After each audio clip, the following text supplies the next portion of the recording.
Darkcast Network. Out of the shadows comes the best of indie podcasts.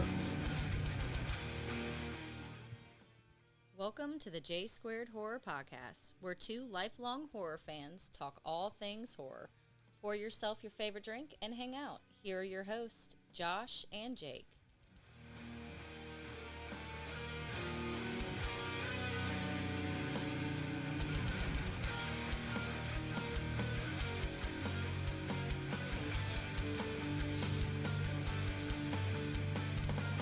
Hey guys, welcome to the J Squared Horror Podcast. I'm Josh. And I'm Jake. And on today's exciting episode, what movie are we going to be discussing, sir? We are discussing 1997's I Know What You Did Last Summer, directed by Jim Gillespie. We are here. It's summertime for everyone, I think. I think that's how the seasons work. Yeah, June 20th was the first day of summer. Crazy, isn't it? It is. It's the 20th. Well, today we're recording on the 25th, but this will come out later. But yeah, sorry about missing last week, guys. I had the vid. It was fucking miserable. But before we get into talking about I Know What You Did Last Summer, Jake, what would we like to let our fans know? As always, like and subscribe on YouTube. Pretty, please. You also listen to us on Spotify, We're on there. as well as Apple. We're on there. You can also interact with us on Instagram, Always. J Square Horror Podcast, link tree in the bio, new episodes every Thursday. Every Thursday, two lifelong horror fans decide to get together. We drink. And we like chatting about all things horror. Sometimes we have guests on. Sometimes we have fan requests. But this time we just decided to cover a movie that Jake was really excited about covering. Don't put it on me. Yep. If you would like to be a part of the J Squared Horror Podcast in any way, shape, or form, you can always go to www.j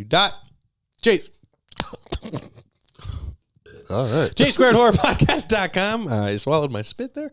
There you can easily find clickable buttons to contact us, to either be on the episode live and in person, to be on the episode via StreamYard, or to request an episode idea. You can also find links of any of our upcoming events or anything like that there as well. What I'd also like to mention real quickly is we are a part of the Darkcast Network. The Darkcast Network is an independent podcasting network about true crime, paranormal, strange, and now horror podcasts. So if you need a podcasting fill for your week, please go check out the Darkcast Network at darkcastnetwork.com or Darkcast Network on Instagram. Now, Jake, it's the longest we've gone this is the longest stretch we had of not missing a single episode.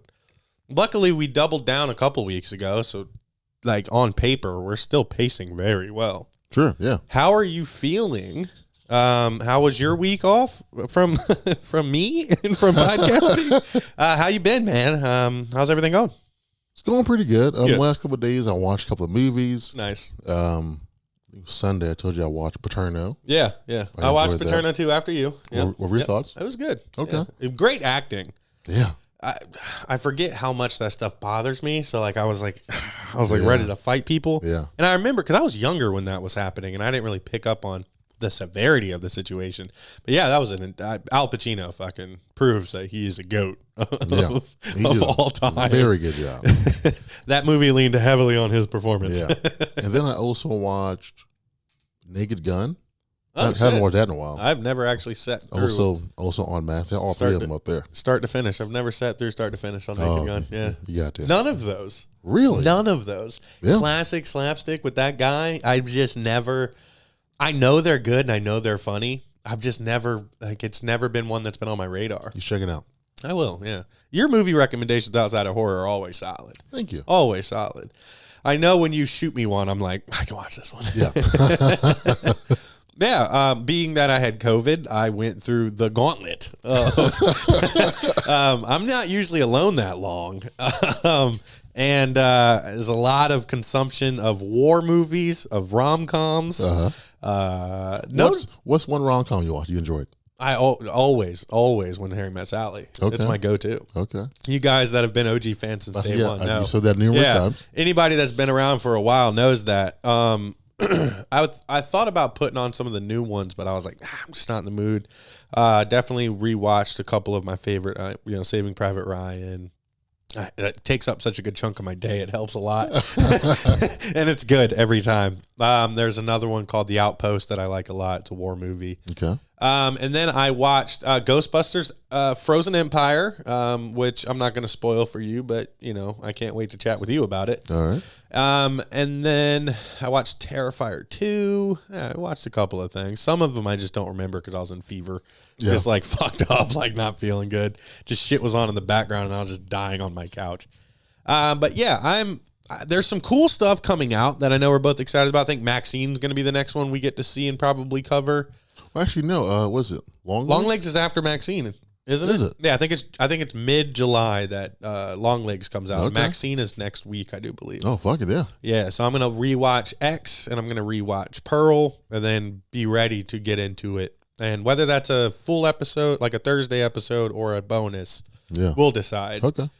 But yeah, I'm excited about some of the new stuff. Longlegs looks like the coolest thing. I'm going into it with the same anticipation and hype that I went into In a Violent Nature, which makes me excited to go to the movie to see it. Maxine, I think, is going to be good, but out of the two, I'm leaning heavy on Nicolas Cage and Longlegs. Okay. I've seen some cool little tidbits from it. I sent you that screenshot last week of excitement.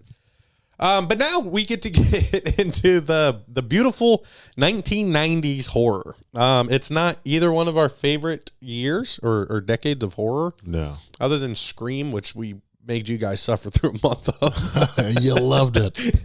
You loved the first couple. Then it's just the same shit over and over again. I Know What You Did Last Summer, I had not seen in years. I know we had watched early on in our friendship and early on in the podcast, the second one, but Classic. yeah. Yeah, man. You went into this one with pretty we were out with Hootie from Horrible Film School at the bar, and we got into a good our classic arguments that we get into in public. Yeah. About some things with this. Oh, and I watched Bodies. That was really fucking good. Oh yeah. Yeah. That, Bodies was fucking solid. I'm looking forward to covering that one with you. Which is cool because Bodies got me in kind of a nice headspace for I Know What You Did Last Summer. It's teens. Granted, we're out of the era of the 90s, so it was like definitely that cliche character roles of jocks, of pretty girls, of low class. It's just everything that you would expect out of like just 90s lore. just everything that people thought mattered so fucking much at the time. Yeah. And this movie does a damn fine job kind of placing the character. And I feel like if it wasn't for the cast, and granted it's now 2024 and those guys have had, almost every single one of them had lights out careers. Yeah. Two are married and did Scooby-Doo and just fucking next level. And then you got Ryan Felipe is one of my low-key favorite actors of all time. Really? I love that fucking guy. Now, I don't know all of his stuff because I don't go out of my way to watch all of his stuff, but he's in this, what is it, The Pelican Brief? Fuck, dude, that movie's good. It's like a FBI whodunit espionage kind of shit. And I can't think of the main guy that's in it. He's a big actor too. But that put Ryan Felipe on the map for me. Obviously he did that big one, Cruel Intentions. Yeah. With the best she's ever looked. Sarah Michelle Gellar. Michelle Gellar, yeah. It's crazy because as this movie intro, I think it intros at the prettiest woman convention thing. And I'm thinking like, damn, even in 96, she's still hot. Like, well, she would win now. Like, that's crazy. But she's a good looking lady. She is. So it had been a while. It had been a while Since I watched this. How long had it been for you? I watched the sequel all the time. Yeah. Part 2. Part 3, I want no part of that. Yeah. We Part 2? Yeah, we ain't got to act like that exists. I love it. Yeah. It's been at least, I would say, 20 years I was going to say at least a decade. 20 since years? I've watched. Start to finish? Sorry for the original one, And it'll probably be another 20 more before I watch it again. Folks, I was wrong. Oh. This movie is not good. No. And the first thing that stuck out to me, I'm going to get right into it. Let's get into it. Freddie Prinze Jr. Yeah. is a terrible actor. Very bad actor. watching him. Did you notice I didn't mention him when I was talking about great actings and great actors? Just the fact that he got to bag Sarah Michelle Gellar is the best thing he's ever done. So I'm watching it thinking, I feel like I could do better than that. Yeah. He's like a piece of wood. He is. He's so stiff. His delivery, he's confused or he didn't know the lines. His face looks confused at what his mouth is about to say the entire movie. So I get if he was playing like a jock character, but he's not. No, he's playing somebody that was able to work into that friend group, which means you would be suave and convincible. Yeah. Or convincing, not convincible. Not just where the fuck you was. And how you could have even potentially scored, what's her name? Jennifer Love Hewitt? Yeah, Jennifer Love Hewitt. What, Julia? Her name? Julia! I gotta say, though, that what they did well, this is gonna sound very shallow of me, but it's in the mid-'90s, and the look of people mattered a lot back then. They picked the hottest people in the fucking world to be in this movie. Good-looking people. Like, guys and girls. It's just an attractive movie, and you're like, I can at least watch this. So with Julie... she's also not very good in this movie. She's a terrible character. She's a terrible character. How I would like quickly summarize this movie is a group of teenagers are graduating and make the dumbest possible decisions in the shortest amount of time. Like life-altering decisions that are going to fuck you up for life. In the course of an hour. In the course of 20 fucking minutes, dude. Like, if you guys don't, spoilers, it's a movie from the fucking 90s. They hit somebody because Ryan Felipe's character is drunker than a skunk. And if two people that understand alcohol and good times are sitting in these chairs right now. Everything that led up to that, they were making good decisions up until this point. Hey, you're not allowed to drive. He's like, nobody drives my car, and we all get that. We've all been there. Yeah. And you just you have this like nothing bad can happen to me because my life is so good. Now, I don't understand the second part of that, but that's the mentality of these young kids that seem untouchable, especially the star athlete from the school, obviously a rich family. So they get him in the car in the back seat. And he stands up through the sunroof, having time of his life, swigging on his booze, drops the bottle, makes Freddie Prinze Jr.'s character look down, and they murk somebody on the road. Now my thing with that, first of all, we're not going to let him get up there. First of all, no. Secondly, you don't need to overreact and look down. You know what it is. Yeah, keep driving. Keep driving. You know he's drunk. Yeah. Just tell him sit down. Just close the sunroof. Yeah. And continue to go on your way. Yeah. And also the unrealistic thing about that is no other windows were down in that car. I don't know if you've ever driven around with a car with the windows up and the sunroof down. It creates a helicopter effect in the car where you can't hear anything going on. Oh yeah, that's it's fucking, it's insane. That noise is makes your fucking ears pop. Brutal. It's the worst. It's the worst. So little things. But they hit somebody, and at first, of course, you're going to think animal because they are on like a fucking stretch of road that should not have human beings walking across it, which gives you the whole, maybe if you did look down, that's what you're thinking. There's no way. The worst we do is crash, I guess is what they're thinking. But the fact that he gets out of there with just some blood on him when they hit a man at a mile per hour that threw him up to where he should have been dead himself. Yeah. Or at least fucked up. Busted up face. It should have either snatched him out of the car, or just snapped his back. Yeah, like and then he's like, "Fuck it, fucked up." Which we're not always looking for the most like accurate shit. It is, fake stories. But when they get out and they realize they hit somebody, I'm just not that type of drunk.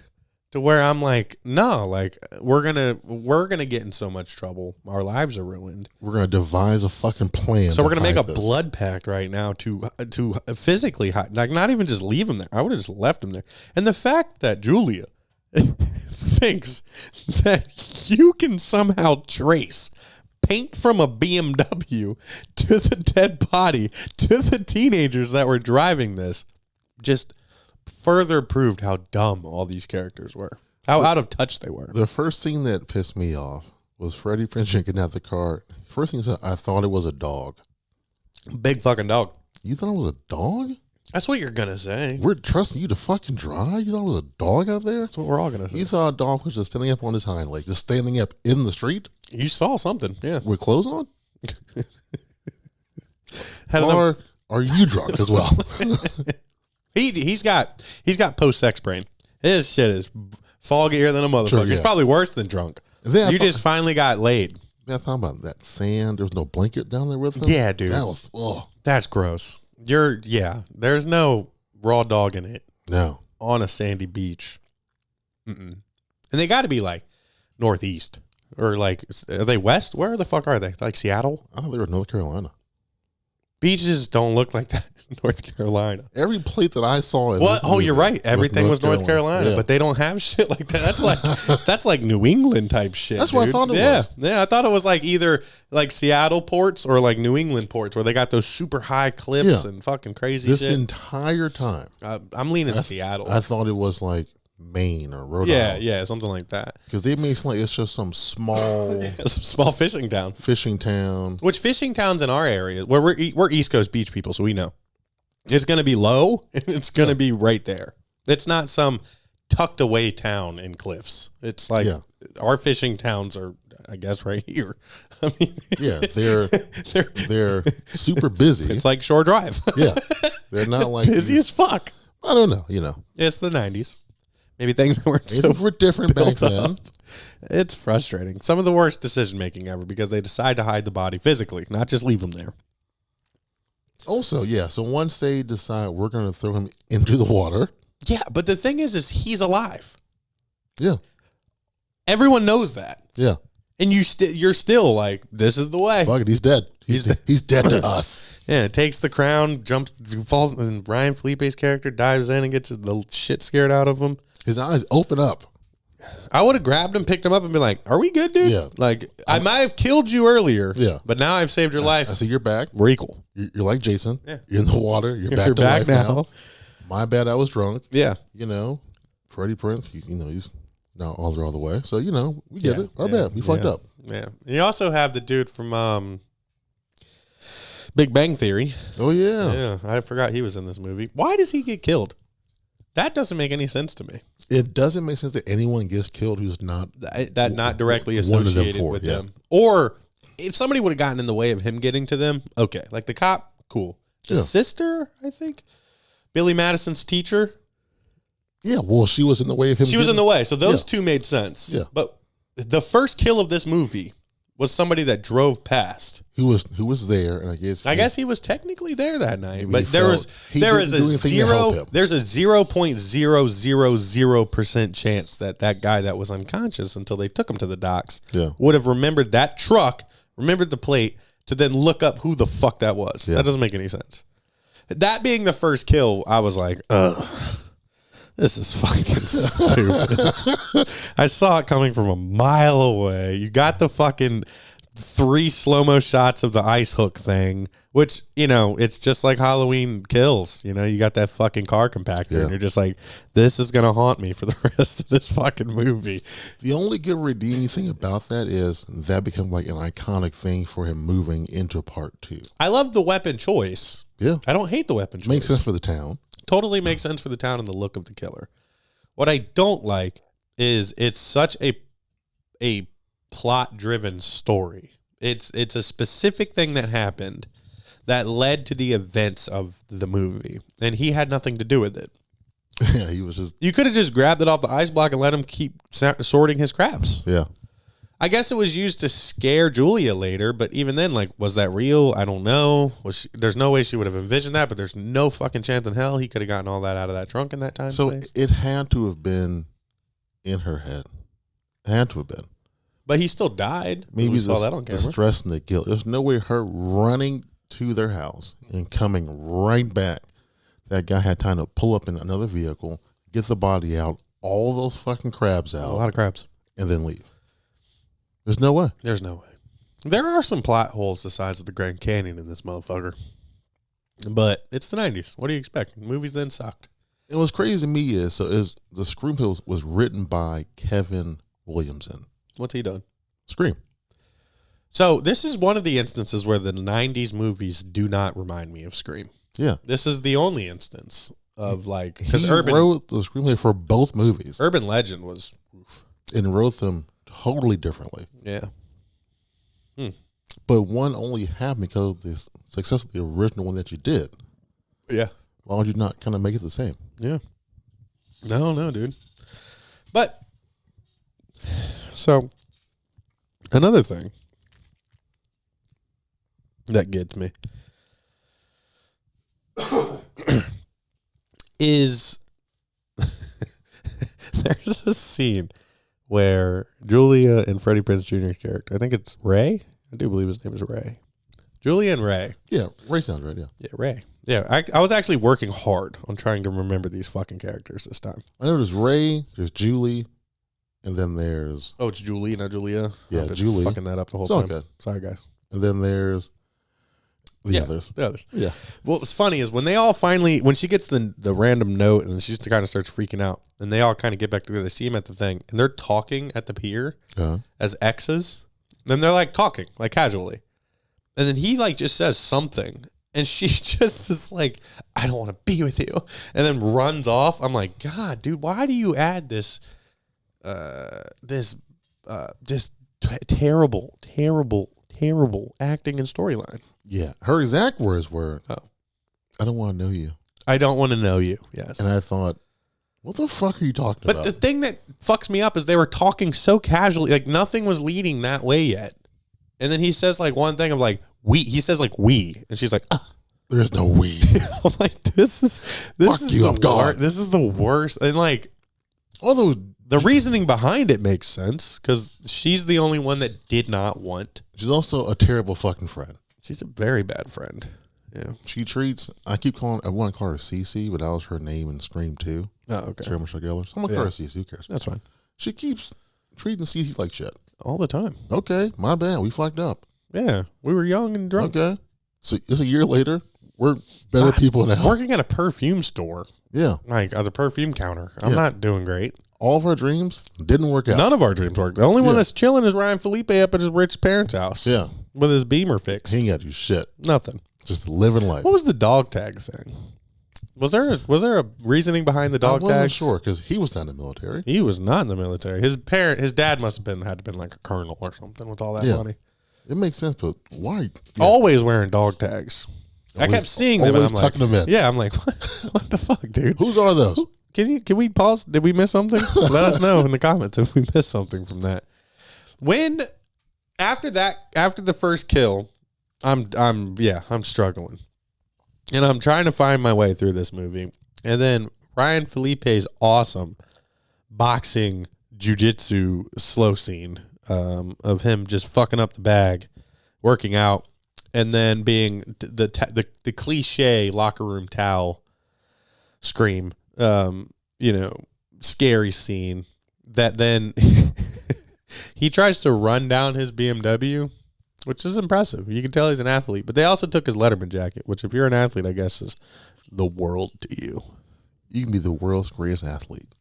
One thing I guarantee you cannot outrun BMW, is a car. especially a BMW. Yeah. Well, he tries. Yes, it's cool. But what blows It's cool my when mind- you're chasing behind it. What blows my mind is they make it seem like this town is fucking vacant. This is a main stretch of town. Yeah. He is screaming, chasing a car that is obviously his car. Everybody in that town knows that's Ryan Felipe's car. Yeah. There's probably one BMW in that whole town, and it's his. It whips around, faces him, and you stand there until it... I never understand this in scenes like this, and it's something in horror or just movies in general. If you're staring down a car, Yeah. it's going to run you over. Yeah. Don't run straight. Don't even run serpentine. So he tried a little bit. He ran serpentine a little bit, but a serpentine versus a car ain't doing shit. Just Banging the hardest left you've ever get ran. right behind the car. No, just run beyond the buildings. Yeah. The car is going to get stopped. I think there's a lot of water there too. Just go. You can swim. You can dive. You can hide. Don't run down the goddamn street. Yeah. Ever. And then just stop there. PSA, if somebody's chasing you in a car, get behind big shit. that the car cannot get through. He tried to. No, he got hit into a building. That's a huge difference. He stopped and was able to be hit into a building. And somehow survives. Didn't die. Killer got out. Looked at him. Stand above him. He was to send a message. And let him live. Hate that. That message me, I'm like, all right, I'm out of this little town. Hate that. I'm gone. Little town. I'm gone, dude. I ain't going back to my friends. I ain't telling nobody what happened. My Letterman jacket never existed. He doesn't even want to fuck with them. No. Which rightfully so. They get to their house like, what are you guys doing here? Because a few minutes later, you guys have a good life. He made it clear, I don't want to fuck with you guys no more. Because he knows what comes with it. High school's done. When he tried to scare Big Bang Theory, he was like, I'm done. I did my part. Which he was the intimidating one out of the group. You got big ass Ray up there. Ray's a bitch, dude. Dude, use your height. Get in there. He wouldn't be able to act the scene out. That's true. He wouldn't be able to come across intimidating. That's why Ray's not in a lot of scenes. Dude, he's not. In even fewer scenes in part 2. Except the epic boat scene. He gets into an accident. He's like laid out for like 45 minutes of the movie. They know. He'll draw some girls' eyes, and that's about it. Yeah, we'll bring you back just for looks to you, but lines, then not many of them. The whole detective shit I didn't like, where they're starting to piece it together, and then they go see the weird sister. I'm just struggling to find interest. And then Sarah Michelle Gellar's character gets her hair cut. Yeah. Why not just kill her? To also send a message. The messages have been sent, legit messages have been sent. Like whatever the word would be for like a message that's not actually a message just have been sent. Like it's pretty clear you guys done fucked up and let's start killing you. But you can't kill the hottest character, one of the hottest characters off that quickly, I guess. It needs to be more epic. But then she dies in an alleyway behind some tires. I hate that scene. The whole thing? The cop to there or what? The cop to there. Like once she gets arrested from Ryan Felipe getting killed. Yeah. Off screen. Is insane as well. Yeah. Horror Cop 101 also, everyone. These cops are about as good as the Scream cops. They're about as good as Haddonfield's Finest and I didn't get Springwood, whatever it's called. She referred to him as like a podunk cop from Mulberry. Yeah. Aren't you from there too? Yeah, you're a podunk too. Yeah, you're a part of the same thing. Yeah. Which your actions show that throughout the movie. Yeah. Right afterwards, when she's almost into the street, which reminded me of, what's that movie? Trick or Treat. Yeah. Yeah. You're almost there. You're so close. Just keep going. The fact that she stops, but she didn't need to stop. And turns around and looks, and he's like, I'm here now. What's up with the overuse of parades in horror? I'm just now drawing a correlation to. Thanksgiving has it. Trick or Treat has it. This has it. Parades are a big deal in horror. I guess because it's a lot of people. A lot of people, and easier to blend in. Yeah. The thing, oh my God. I don't understand.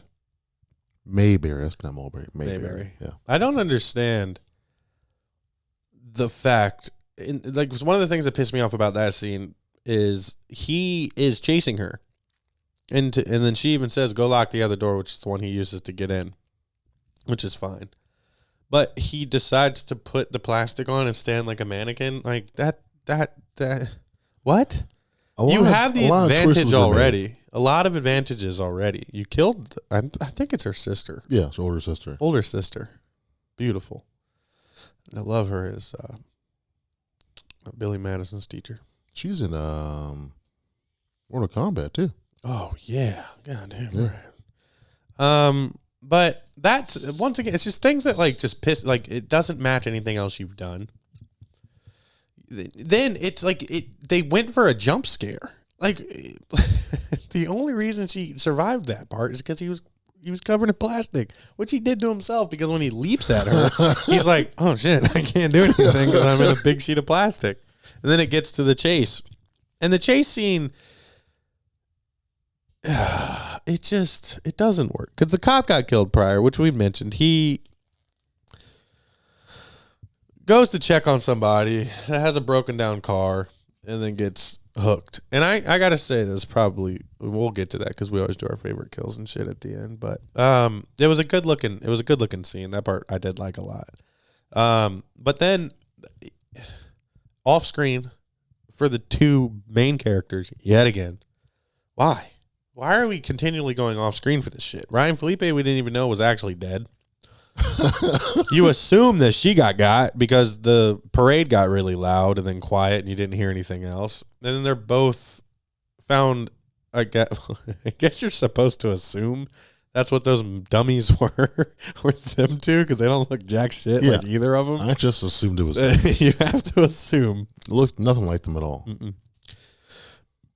But when you get to the boat scene with Julie and Ray, and the boat's name is off of somebody they were looking at, she immediately turns it on him again. He's the killer.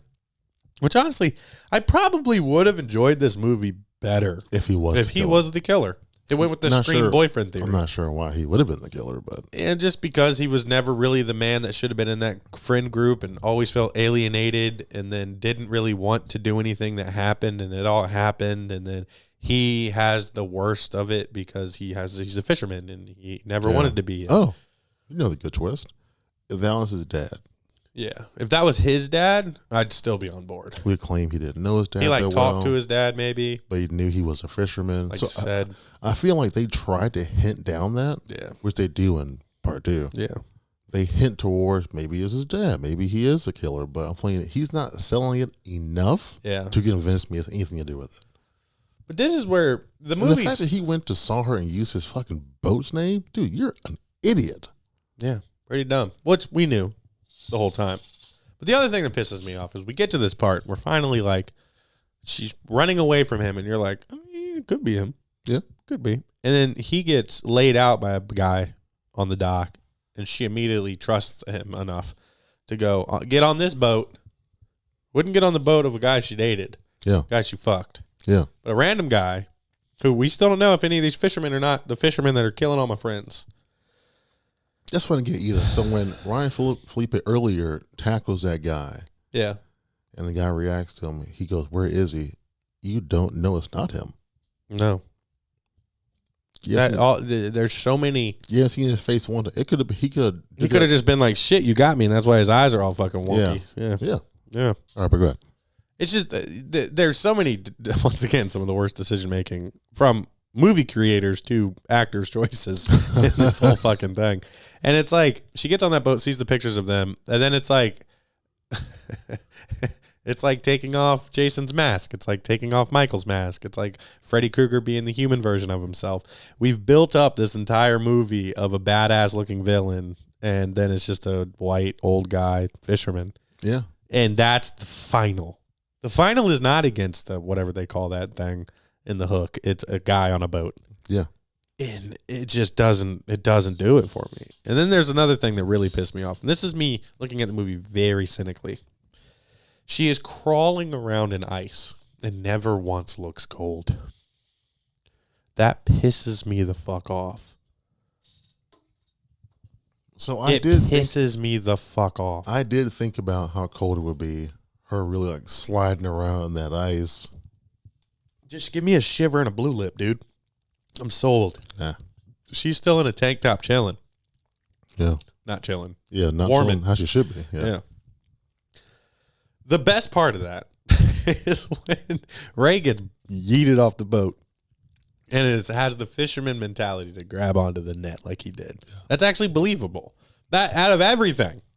Because it originally kind of looked... He's fucking relentless. I'll give him that. He is relentless. But it looked like he grabbed the anchor, which was like, that doesn't make sense to me. Because didn't it look like a chain at first? It did, yeah. And then it's like he's on the net climbing up the pole. And I was like, we'll let it slide. They probably just threw him a rope underneath the water. We're like, and action. He's going. She has, once again, the decision making, man. She's opening and closing doors loud, leaving her shirt on the outside of doors as she's closing, leading a bread trail, the breadcrumbs to where she is. Then you see what we assume is Ryan Felipe and Sarah Michelle Gellar in the ice, which confirms that they're both dead, I guess. They look like dolls or mannequins, which he could have taken from the jewelry store. From the store, yeah. Just put them in ice. They're actually not dead. They're just walking around town all fucked up. Yeah, they eventually get back to the hospital. Yeah. They're healing up right now. That's part 5.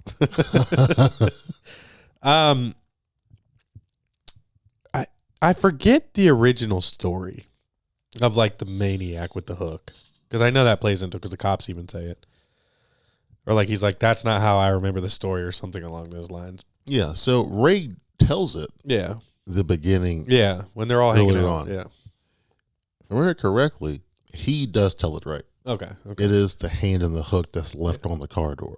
Yeah, which it makes sense at the end. That's how they. That's when they pull the nets up, thinking they have a body. It's just a hand and a hook. Rachel told him, "I fucking told you how the story went. You see, look." And yeah, no body, no thing, and then it doesn't end yet, because it's a year later. We're now 3 years post original action here, and just so fucking corny. She's obviously on the phone with Ray. They made it. They're together. They're in love. They're doing their college and separate lives. Yeah. And she's just being freak nasty on the phone. Yeah. And I was like, I needed this earlier in the movie, sweetheart, to get me more intrigued in this movie. She is stunning. So like, it works. Then the fucking shower scene, dude. Which I guess does that play perfectly into 2? I can't remember off the top of my head. Obviously, they knew they were going with a sequel. Yeah, with the I still know. Because she walks out to a note. Her friend is like, "Hey, somebody sent you a note." She's like, walks out. It's in the similar writing, but it's an invitation to a party.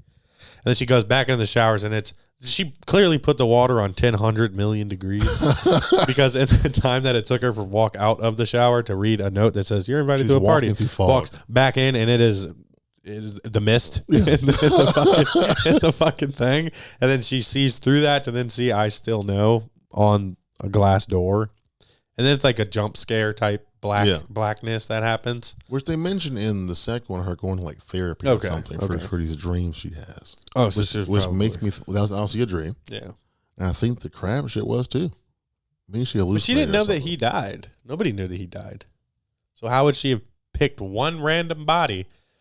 Nobody knew. That's the other thing. The cops were. They did know, because they tell Ray that, and Ray's like, "He's dead." Well, when they saw the body in the trunk, before that, nobody knows he's dead. Nothing was ever said about him getting killed at work, ever. There's no way that they did. Yeah, no way they didn't. The only reason that they knew is because she's seen him in the trunk with the crabs, because that's when they go to. Because it was just them 3. Then them 3 go to Ray, and they're like, "Yo," they went off of her saying that he was the one in the trunk. They didn't see it, obviously. So they just trusted Sarah Michelle Gellar's character was like, after him cutting my hair in my sleep, "I believe you, sweetheart." Which, what? Yeah. You think that the guy that chopped your hair up like Edward Scissorhands is the one that threw some body in a trunk with crabs, then removed it perfectly with not an ounce of liquid wetness or debris from crabs in your trunk? This is the cleanest Dodge car trunk I've ever seen. That's why it had to be in her head. Yeah, I know, but still, that's plot holes. It's shit that doesn't make sense in this movie. People are getting killed in this town, and the town has no fucking clue. Huh. Motherfuckers get ran over on the road? Nothing. Bitches getting killed at work? Nothing.